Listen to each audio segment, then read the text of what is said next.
Dar n-am pe pământ pe nimeni să mă ducă lângă ei.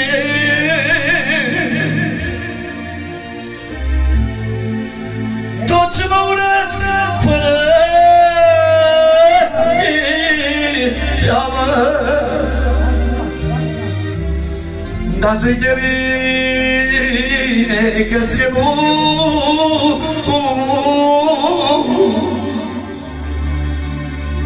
Dar la mea durerică trăiască Mesia Emanuel, aleluia. Nu am la cine să-i o spun. Sana Emanuel, Mesia, aleluia. Trăiască numele Domnului Iisus Hristos.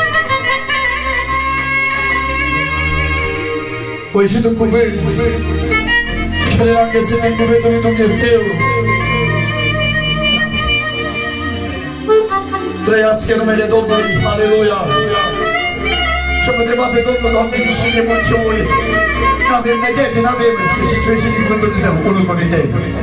Chiar în capitolul 1 acolo. Deci că s-a des toți același fel de motive. Să n-aveți dezbinări între noi. Știu unde e dezbinări între noi, că nici pașii nu mai dau oameni pe țară, către noi. Ascultați-mă bine ce vorbesc în țara aceasta. Și nu vorbesc numai pentru mine, pentru noi toți care suntem aici.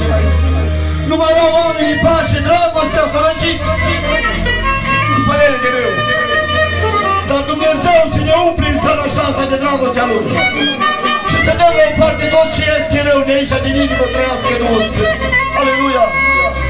Glorie ție, Doamne!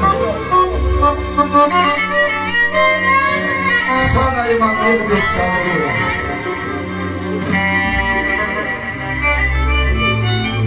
Dar am un singur prieten bun, trăiască numele Domnului, aleluia! El nu-i de aici de pe pământ. Când îi spun a mea durere, cu el împreună plâng. Dar și când îmi stau cu el de vorbă, dar și mă uit în fața lui, când îmi spune și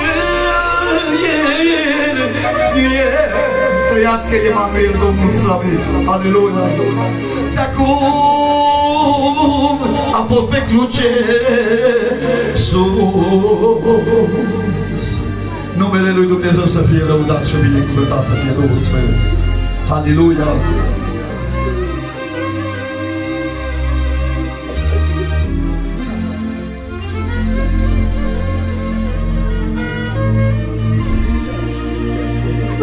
Glorie Domnului Iisus! Aleluia!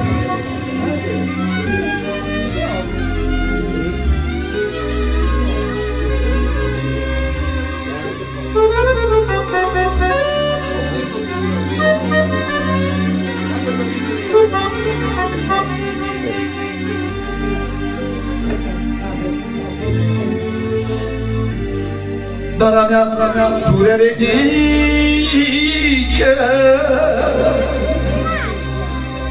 nu-i ca Domnului de mare, dar nu se află nimeni în lume să aibă ca el răbdare.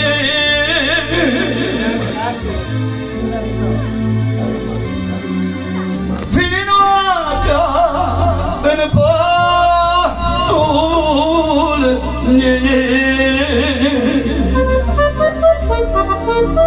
când îi spun al meu plecat, când îi spun a mea durere,